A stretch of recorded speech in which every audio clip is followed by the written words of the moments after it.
বিসমিল্লাহির রহমানির রহিম। আমাদের রিয়াদুস সালিহিনের 25 নম্বর পর্ব নিয়ে আমরা আলোচনা করব। এখানে যে হাদিসটি এনেছেন ওয়ান ইবনে মাসউদ রাদিয়াল্লাহু আনহু, এই হাদিসটিও আব্দুল্লাহ বিন মাসউদ থেকে এসেছেন। আব্দুল্লাহ মাসউদের একটু আগে আমরা তরজমা জানতে পেরেছি। তো আব্দুল্লাহ বিন মাসউদ তিনি বলতেছেন যে দাখালতু আলা নবী সাল্লাল্লাহু আলাইহি ওয়াসাল্লাম, আমি রাসূল সাল্লাল্লাহু আলাইহি ওয়াসাল্লামের কাছে গেলাম, ওনার রুমে ঢুকলাম। ওয়া হুয়া ইউআকু, উনার খুবই অসুখ, উনার খুবই অসুখ। তো অসুখটি হয় উনার এই ওয়াক যে কথা বলে যে হয় উনার জ্বর খুব বেশি, না উনার পেটে ব্যথা, দুইটার একটা হবে, হয় জ্বর অথবা কি পেটে ব্যথা। ফাকুলতু ইয়া রাসূলুল্লাহ ইন্নাকা তুআকু ওয়াকান শাদীদা, হে রাসূলুল্লাহ আপনার খুব বেশি অসুখ আমি দেখতেছি, মানে হয় আপনার খুব বেশি জ্বর অথবা আপনার খুব বেশি পেটে ব্যথা। ক্বালা আজাল ইন্নী ইন্নী উআকু কামা ইউআকু রাজুলানি মিনকুম, রাসূল সাল্লাল্লাহু আলাইহি ওয়াসাল্লাম বলছে হ্যাঁ আমার খুব বেশি জ্বর অথবা আমার খুব বেশি পেটে ব্যথা, আর আমার যে অসুখ, আমার অসুখটি তোমাদের দুইজনের অসুখ আমার একা হয়। আল্লাহু মুস্তাআন। মানে আমাদের দুইজনের জ্বর একসাথে করলে রাসূলুল্লাহর কি একজন, আমাদের দুইজনের পেটের ব্যথা রাসূলুল্লাহর একজনের পেটের ব্যথা, দুইজনের মুসিবত রাসূলুল্লাহর একজনের। কুলতু তিলকা কুলতু যালিকা আন্না লাকা আজরাইনি ক্বালা আজাল। তো আব্দুল্লাহ বিন মাসউদ বলছে তাহলে আপনার কি তাহলে ডবল সওয়াব, আপনার তো কষ্ট ডবল হচ্ছে, সওয়াব কি আপনি ডবল হচ্ছে? বলছে জি হ্যাঁ, আমারও কষ্ট ডবল, সবর আমার মানে পুরস্কারও কি ডবল। আজাল যালিক কাযালিকা মা মিন মুসলিমিন ইউসিবু আযা, এবং রাসূলুল্লাহ বলতেছে শুধু আমি না, যে কোনো মুসলিম তার যদি কোনো কষ্ট হয়, ইউসিবু আযা তার কোনো কষ্ট, সে কষ্ট পায়, শাওকাতান ফামা ফাওকাহা একটা কাঁটা তার পায়ের গুতলো অথবা এর থেকে বড় কিছু আরো কষ্ট পাইলো, ইল্লা কাফফারাল্লাহু বিহা সাইয়্যাতিহি, কোন কষ্ট পাইলো একটা কাঁটা তার পায়ে গেল অথবা যে কোনো এর থেকে বড় যে কোনো যে কষ্ট পাইলো, কষ্ট তারা কি হবে, তার পাপ আল্লাহ মুছে দেয়। কষ্ট পাইলে কি হয়, আল্লাহ তার পাপ মুছে দেয়। ওয়াহুত্তাত আনহু যুনুবুহু কামা তাহুত্তু শাজারাতু ওয়ারাকাহা, মুত্তাফাকুন আলাইহি। বলতেছে তার গায়ে থেকে এই তার পাপগুলো, তার গুনাহগুলো এভাবে ঝরে যায়, যেভাবে নাকি একটা গাছ থেকে গাছের পাতা ঝরে যায়, তার গায়ে থেকে তার পাপগুলো, তার গুনাহগুলো ঝরে যায়। কখনো কখনো এরকম সে যদি কোনো কষ্ট পায়, কোনো কষ্ট পায়, কোনো মুসিবত আসে তার উপরে, তার গুনাহ মাফ হয়ে যায় এবং তার থেকে গুনাহগুলো এভাবে পড়ে যায় যেভাবে নাকি গাছ থেকে গাছের পাতা ঝরে যায়। হাদিসটি ইমাম বুখারী এবং মুসলিম উল্লেখ করেছেন।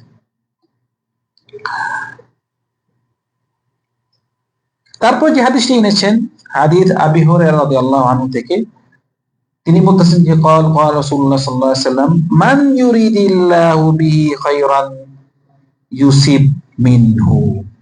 ইমাম বুখারী riwayat করেছেন হাদিসটি যে আল্লাহ সুবহানাহু ওয়া তাআলা যার ভালো চায়, যার ভালো চায় তাকে কিছু মুসিবত দেন।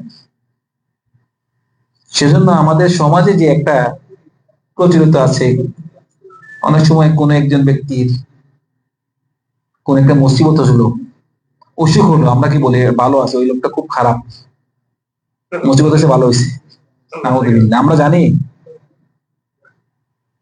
তার উপরে যে মুসিবত এসেছে এটা দুইটি কারণ হতে পারে।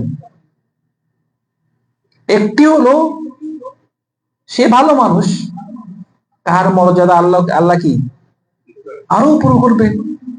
অথবা সে যদি কোনো পাপ করেও থাকে তার জন্য এটা সুখবর, তার পাপ মুছে যাচ্ছে।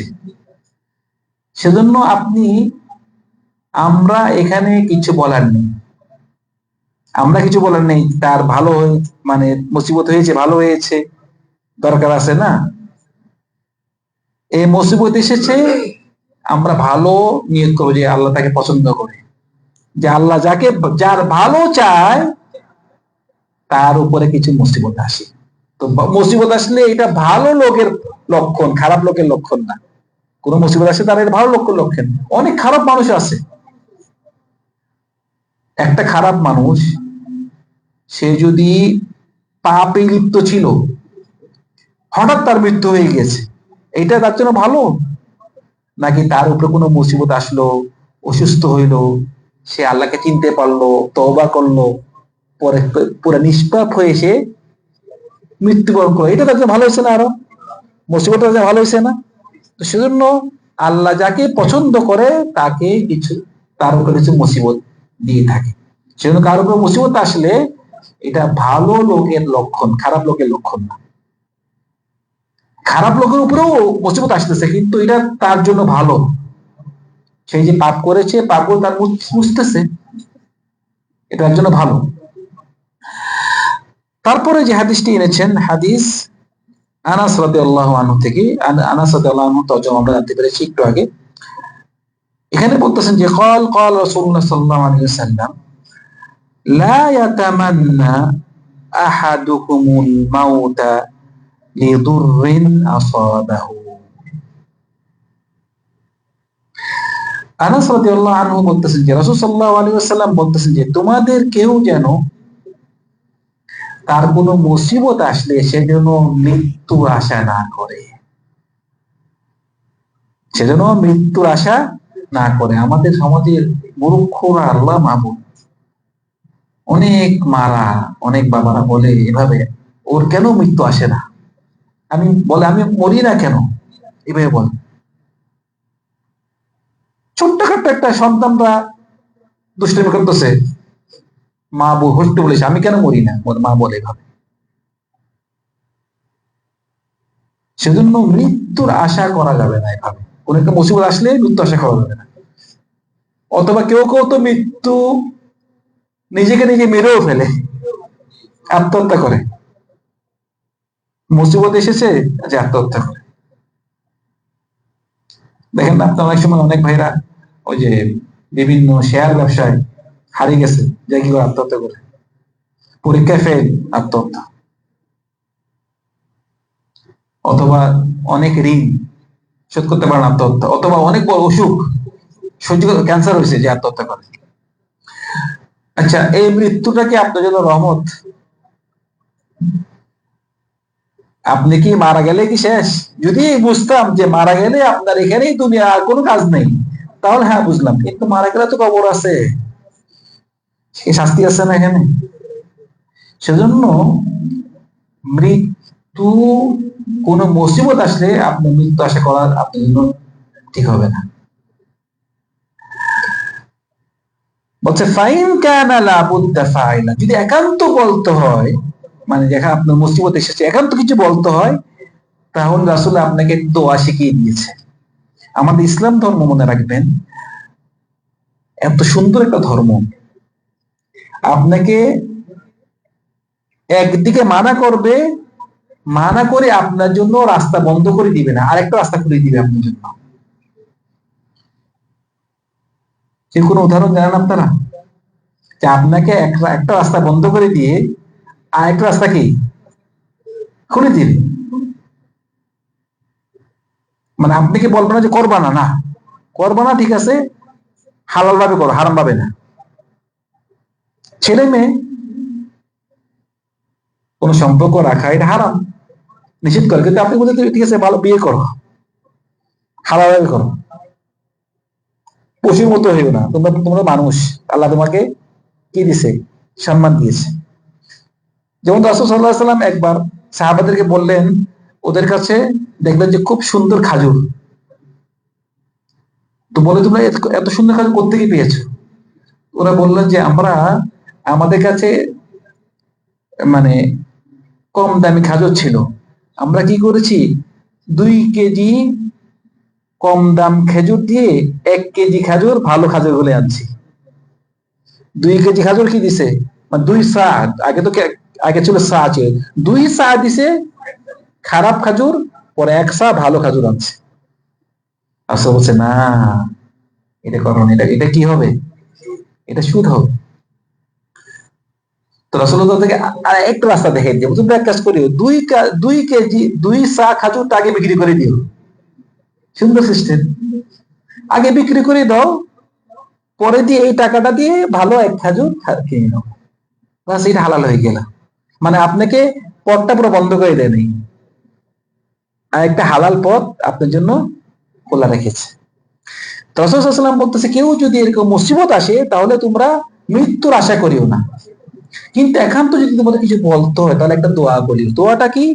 আল্লাহুম্মা আহয়িনি মা কানাতিল হায়াতু খায়রান লি ওয়া তাওয়াফফানি ইন কানাতিল ওয়াফাউ খায়রান লি। আপনি দোয়া করেন, হে আল্লাহ, যদি আমার জন্য আমার এই এই আমার এই মানে জীবিত থাকা, আমার এই আহ, মৃত্যু না হওয়া, মানে আমি জীবিত থাকা, জীবিত থাকা যদি আমার জন্য ভালো হয় তাহলে আমাকে তুমি জীবিত রাখো, আর যদি মৃত্যু আমার জন্য ভালো হয় তাহলে আমাকে তুমি মৃত্যুবরণ করো। এটা করেন, মানে আপনাকে ডাইরেক্ট বলেন যে আপনি মৃত্যু না, আপনি কথা বলেন যে এমন আছে, আপনি এই যে আপনার মুসিবত এসেছে, মুসিবতের পরে আপনার খায়ের আছে। আপনার ঘর ছিল একদম মাটির ঘর, বৃষ্টি এসেছে মাটির ঘর ধসে পড়ছে, আল্লাহ কি মুসিবত আসলো, এখন আমরা আছে আপনার মাটির ঘর ধসে পড়ছে, আপনার জন্য পাকার ঘর অপেক্ষা করছে, কারণ এটা ধসে না পড়লে তো আপনি পাকা ঘর বানাইতেন না। ঠিক আছে না? আপনার পুরান গাড়ি নষ্ট হয়ে গিয়েছে, নতুন গাড়ি আসতেছে আপনার। সেজন্য আপনি একান্ত যদি বলতে হয় বলবেন, আল্লাহ আমি যদি জীবিত থাকা যদি আমার জন্য ভালো হয় আমাকে জীবিত রাখো, আর মৃত্যু যদি আমার জন্য ভালো হয় তাহলে আমাকে মৃত্যুবরণ করো। কারণ সবার জন্য মৃত্যুবরণটা ভালো না তো। আপনি এক মুসিবতে আছেন, আপনার মৃত্যু হলো, তখন আরো এমন আছে আরো খারাপ হয়ে যেতে, আপনার মৃত্যু পরে কি সবাই একরকম আপনার শাস্তি আছে না, যা যা পাপ করেছেন। সেজন্য এই দোয়াটা করবেন, যদি একান্ত দোয়া করতে হয়, হে আল্লাহ আমাকে জীবিত রাখো, যদি জীবিত থাকাটা আমার জন্য ভালো হয়, আর যে মৃত্যু আমার জন্য ভালো হয় তা আমাকে তুমি মৃত্যুবরণ করো। এছাড়া আরেকটি হাদিস, আমরা আজকে এই হাদিস নিয়ে আমাদের এই পর্ব শেষ করছি। আল্লাহ সুবহানাহু ওয়া তাআলা আমাদের সবাইকে এই সবর করার তৌফিক দান করুন। এটি কিন্তু অনেক বড় একটা সিফাত, এই সবর। আমরা এতগুলো হাদিস আমরা সবর নিয়ে আলোচনা করছি, এখন আমাদের আরো একটা হাদিস বাকি রয়েছে সবর নিয়ে আলোচনা। আল্লাহ সুবহানাহু ওয়া তাআলা আমাদের সবাইকে বেশি বেশি সবর করার তৌফিক দান করুন, এবং আমরা যা শুনেছি তা আমল করার তৌফিক দান করুন। সাল্লাল্লাহু আলা সাইয়্যিদিনা মুহাম্মদ ওয়া আলা আলিহি ওয়া সাহবিহি আজমাইন। আসসালামু আলাইকুম ওয়া রাহমাতুল্লাহি ওয়া বারাকাতুহু।